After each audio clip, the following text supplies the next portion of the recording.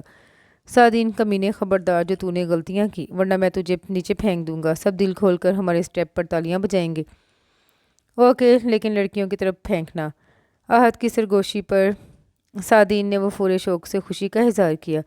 عائشہ بے ساختہ ہنس پڑی۔ جونیئر نے چونک کر دیکھا، لڑکیوں کے ساتھ وہ سٹیج کے اوپر سائڈ پر لگے چیئرز پر براجمان بے تحاشا ہنس رہی تھی۔ پھر میوزک سٹارٹ ہوا اور وہ لوگ بھنگڑا ڈالنے لگے، ایک کے بعد دوسرے، دوسرے کے بعد تیسرے، اور بلاخر چوتھے سانگ پر نان سٹاپ بھنگڑا ڈال کر وہ لڑکی والوں کو ہارنے پر مجبور کر گئے تھے۔ ایکسیلنٹ، مارولس، عائشہ نے بے ساختہ تعریف کی۔ اس کی دیکھا دیکھی سبھی انہیں سراہ رہے تھے۔ جواباً وہ سب اور جوش و خروش سے بھنگڑا ڈال کر جیت گئے تھے۔ عائشہ انگلی دانتوں تلے دبائے سن بیٹھی تھی۔ اسے اپنی سماعت پر شبہ ہو رہا تھا کہ آیا اس نے جو سنا وہ درست ہے یا نہیں۔ اس کی بے یقینی عروج کو چھو رہی تھی۔ یقین آتا بھی کیسے جب دلی خواہش یوں ایک سیکنڈ میں پوری ہو جائے؟ تو یقین کس ضروری روح کو ہونا ہے؟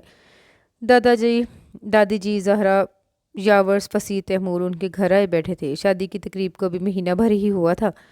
اچانک ان سب کی آمد اسے حیران کر گئی تھی اور ان کا تقاضا اسے بے ہوش کر رہا تھا۔ وہ لوگ جونیئر کے لیے اس کا رشتہ مانگنے آئے تھے۔